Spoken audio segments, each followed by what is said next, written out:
نماز میں وسوسے بہت آتے ہیں, کیسے بھگایا جائے؟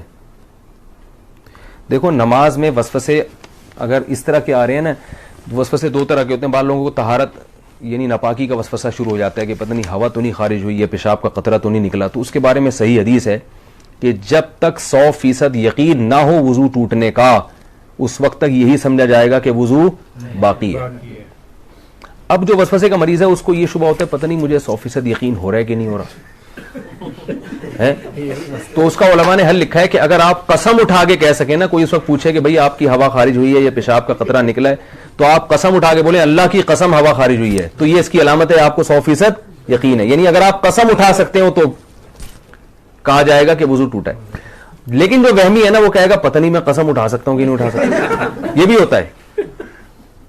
اگر کوئی اس وقت مجھ سے پوچھے تو میں کیا قسم اٹھا سکتا ہوں, تو یاد رکھو اگر آپ کو اس میں ڈاؤٹ ہو رہا ہے اس کا مطلب آپ قسم نہیں اٹھا سکتے, کیونکہ جب آدمی کو یقین ہوتا تو کہتا ہے ابھی رات کا وقت ہے نا, میں آپ سے پوچھوں بھائی ظہر ہے یا رات ہے, تو آپ قسم اٹھا کے فوراً, کوئی کتنا ہی وہم کا مرض ہو آپ قسم اٹھانے میں ہچکچاؤ گے نہیں. تو اگر یہ ہو رہا ہے پتہ نہیں قسم اٹھا سکتا ہوں, تو یہ اس کی علامت ہے کہ آپ قسم نہیں اٹھا سکتے اور آپ کا وضو نہیں ٹوٹا.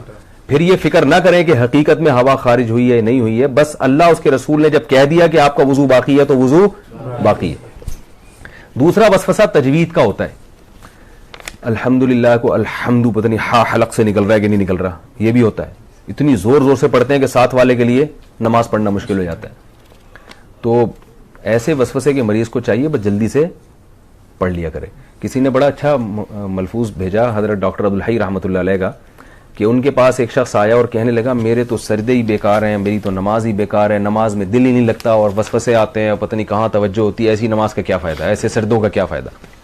انہوں نے کہا یہ جو تم عجیب سی اور عجیب سے سردے کر رہے ہو جس میں تمہیں وسوسے آ رہے ہیں, کیا یہ سردہ مجھے کر سکتے ہو ایسا سردہ؟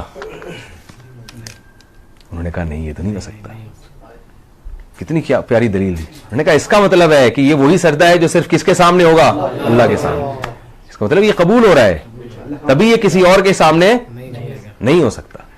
تو وہم کے مریض کو چاہیے بھائی, اسی طرح جن لوگوں کا نماز میں دل نہیں لگتا, خیالات آ رہے ہیں, بھائی ہے تو نماز نا, یہی خیالات والی نماز آپ کسی اور کے سامنے کھڑے ہو کر کبھی نہیں پڑھو گے, یہ اللہ ہی کے لیے. تو یہ اس سے میں نے یہ سنا, مجھے اتنا فائدہ ہوا, میں نے کہا دیکھو یار کتنی حوصلے کی بات کر لی انہوں نے. بھائی ٹوٹی پھوٹی لنگڑی لولی نماز ہے تو اللہ کے لیے نا, باقی ظاہر ہے دن بھر محنت مزدوری کریں گے تو خیالات تو آئیں گے. خیال تو ایسی چیز ہے جتنا بھگاؤ اور آئے گا. وہ لطیفہ سنا ہے کتے والا, وہ ایک پیر صاحب نے کسی کو, جعلی پیر تھے نا تو یہ تعویذ گنڈوں کا کام بہت کرتے ہیں, تو انہوں نے کسی کو تعویذ دیا اور 50-60 ہزار روپے اس تعویذ کی قیمت لی. اس دیہاتی کو کہا کہ یہ تعویذ ہے 50-60 ہزار روپے کا ہے, اور اب ان کو پتا تھا اثر ورثہ تو کچھ ہوگا نہیں, تو پیسے یہ مانگنے آ جائے گا. تو انہوں نے اس گنوار کو, دیہاتی کو کہا یہ تعویذ جب اثر کرے گا, جب گھر میں جب تم داخل ہونا اس تعویذ کو لے کے, تو کالے کتے کا تصور دماغ میں نہیں ہونا چاہیے. اب آپ بتاؤ کون گھر میں داخل ہوتا ہے تو کالے کتے کا تصور ہوتا ہے؟ کسی کے بھی نہیں ہوتا. انہوں نے بولا جب گھر میں جاؤ گے تو کالا کتا نہیں ہونا چاہیے. اب وہ کہہ رہے یار 50 ہزار روپے خرچ ہو گئے, اور اگر کالا کتا دماغ میں آ گیا تو سارا تعویذ ضائع. اب وہ بار بار کہہ رہے یار یہ کالا کتا نکلے کسی طریقے سے, چھٹک رہا ہے یوں کر کے کالا کتا. وہ جتنا نکالو گے اتنا ہی دماغ میں آ رہا ہے. اب گھر کی دہلیز پہ پہنچ گیا تو یوں کر کے کتا نکال رہا ہے, اور آ بھی کالا ہی رہا ہے. پہلے کمبخت ایک تو آ بھی کتا رہا ہے اور اوپر سے کالا ہی آ رہا ہے. بھائی 3 دن تک یہ کرتا رہا ہے, گھر میں داخل ہی نہیں ہو رہا, بچوں کو باہر نکال دیا, کھانا ادھر ہی دو مجھے, جب کتا نکلے گا تو گھر میں داخل ہوگا میں. لیکن کتے نے تو اور گھسنا تھا. بالآخر یہی ہوا کہ گھر میں گیا تو ذہن میں کتا تھا. بعد میں آیا وہ اپنے جعلی پیر سے کہنے لگا یہ اثر ہی نہیں. انہوں نے کہا میں دیکھا مجھے تو پتہ چل جاتا ہے تمہارے ذہن میں کتا تھا, اور عقیدت ہوگی کہ ایک تو ان کو پتہ بھی چل گیا. تو وسوسہ ایسی چیز ہے جتنا نکالو گے اتنا ہی آئے گا. اس لیے حکیم الامہ حضرت مولانا اشرف علی تھانوی رحمہ اللہ نے لکھا ہے کہ وسوسے کا حل یہ ہے کہ نہ نکالو نہ خود سے سوچو. جو خود سے آ رہا ہے آنے دو. اللہ جب اسی وسوسے کے ساتھ نماز قبول کر رہے تو ٹھیک ہے.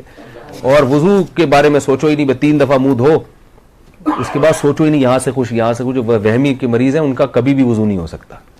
ان کو آپ تالاب میں ڈبو کے نکالیں گے نا 6 دفعہ, پھر بھی نہیں ہوگا ان کا وضو.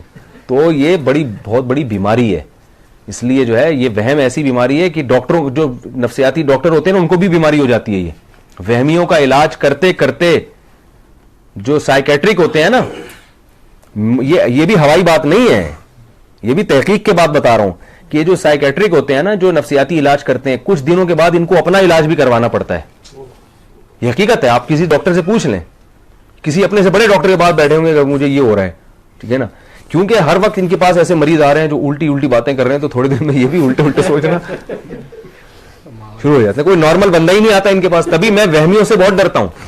کسی کو طلاق کا وہم ہو گیا, کسی کو جناب طہارت کا وہم ہو گیا, تو زیادہ فون آتے ہیں, پھر میں اس کو وہمیوں کی لسٹ میں ڈالتا ہوں. میں کہ بھائی تو پاگل ہے, ہم کو تو نہیں پاگل بنانا, تو ہم بھی یہی سوچنا آنا شروع کر دیں. میں 2-4 دفعہ اب نہیں بتاؤں گا مسئلہ. تو وہ کیا ہوا تھا, وہ ایک اسی طرح ایک بندہ کیا, اس کو وہم ہو گیا تھا کہ میں بندر ہوں. تو وہ ڈاکٹر صاحب کے پاس گیا, ڈاکٹر صاحب مجھے وہم ہے کہ میں بندر ہوں. ڈاکٹر نے کہا پنکھے سے نیچے اتر کے تو بات کروں گا نا بھائی میں. تو وہ ایک اور ہے نا کہ ایک ڈاکٹر ایک تھا, ایک آدمی, اس کو 1 کے 2 نظر آتے تھے. ڈاکٹر کے پاس گیا کہ مجھے 1 کے 2 نظر آتے ہیں, کوئی علاج بتائیں. ڈاکٹر نے کہا آپ تینوں کو یہ بیماری ہے کیا؟ آپ تینوں آدمی کو یہ بیماری. تو بعض دفعہ ڈاکٹر خود اس میں مبتلا ہوتا ہے. تو وہم کا علاج خود ہی کر سکتے ہیں بھائی. وہ کیا ہے کہ وہم کو لفٹ نہ کرائیں, بس واش روم میں کپڑے دھوئیں, نہ سوچیں کہ چھینٹیں پڑ رہی ہیں کہ نہیں پڑ رہی ہیں, رگڑ لو بس, ہو گیا, اللہ قبول کرنے والا ہے. اسی طرح ہو سکتا ہے, اس کے علاوہ کوئی حل نہیں ہے اس کا.